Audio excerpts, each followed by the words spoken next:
ככה, השאלה, מה הכוונה שאומרים תמים תהיה עם השם? זו שאלה טובה, כי הרבה אומרים לי, אני לא רוצה לדעת שום דבר, תודעת הנסתר, זוהר, אני תמים, אומרים תמים תהיה עם השם, תמים תהיה עם השם. זה בדיוק כמו שההבדל בין פשט לסוד, כן? כי כל הנושא הזה של התודעה, זה מדבר על הפנימיות של התורה, ולא על האימוג'י שמקבלים מהמבניות או מהרוחניות או מהקודים. אז צריך להבין גם את הנושא הזה. כשאומרים לנו, כשכתוב לנו נעשה ונשמע, אז נעשה זה מתייחס לעולם העשייה, ונשמע מתייחס לזה שבעולם העליון נראה את המשמעויות שיצרנו עם העשייה שלנו פה. ואת זה אמרנו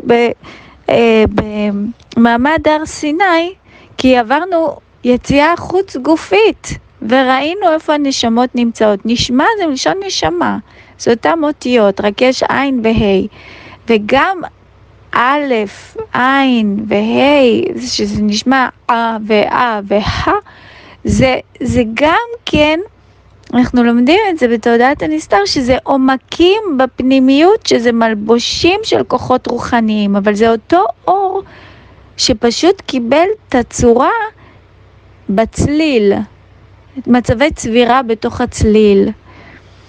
אז נשמע ונשמה, נשמה נמצאת בעולם הבריאה, התורה נכתבה מעולם הבריאה, ונעשה זה עולם העשייה, אנחנו עושים פה, וזה משפיע על הנשמה שלנו בעולם העליון, באורות שהיא מקבלת. אז אותו דבר זה גם לגבי תמים, תמים תהיה עם השם. תמים זה מלשון תם ונשלם.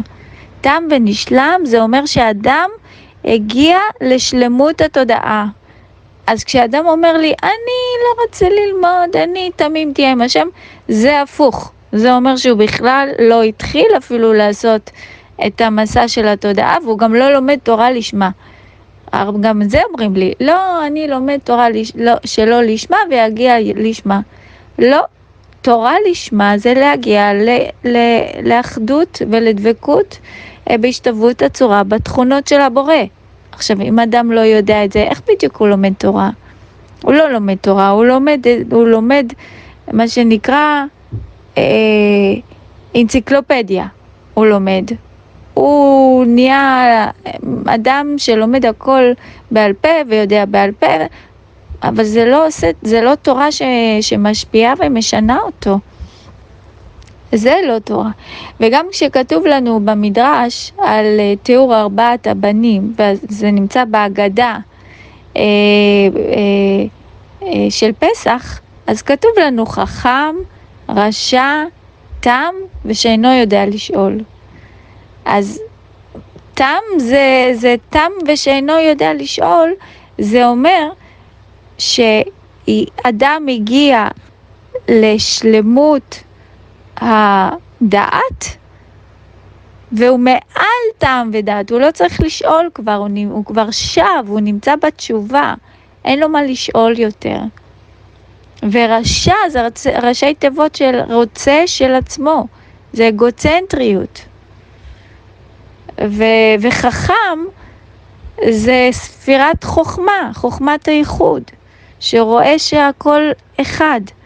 הבורא נקרא אחד יחיד ומיוחד, שזה הכל בתודעת אחדות, הכל זה אין עוד מלבדו. אז באמת, עם ישראל זה עם כל כך יקר, וכמה הוא יקר, ככה האוצר שהוא יושב עליו יקר. וזה כל כך חשוב לדעת את האוצר שניתן לעם כל כך יקר. ואם אנחנו נשארים בתמים מלשון, אני עושה הכל בתמימות, אז זה הפוך, אין פה שום התקדמות בתורה. כי התורה זאת המציאות הרוחנית שפועלת על התודעה של האדם. אז זה צריך להבין את זה, וכשרבי נחמן כתב על הדברים העמוקים האלה, מה זה? הוא היה בדרגת יחידה, מי בכלל יכול להבין את העומקים שהוא כותב? את הדבר הזה. זה רק משלים על תהליכים רוחניים שהנשמה עוברת, ועל דרגות התודעה שאפשר להתחבר, ועומקים שנמצאים. זה לא ככה לקרוא בפשט. אז מי שבאמת, גם אלה שלומדים תורה, הם לא יודעים את מה שאנחנו מדברים פה. לאט לאט מתחילים לראות באמת שפתאום אדם מבין, וואו, יש כל כך הרבה עוד על הבורא. זה לא כמו תוכי, התפילות האלה. זה מפעיל בעולם העליון ספירות ממש, את המבניות הרוחנית, שהיא זאת שתקבע אם השפע נעצר, השפע הרוחני והשפע הגשמי, האם זה נעצר או האם זה זורם. אז זה נקרא תמים תהיה עם השם. תם ונשלם, שלמות התודעה. זה גם נקרא ירושלים, ירושלם. יראו את שלמות התודעה.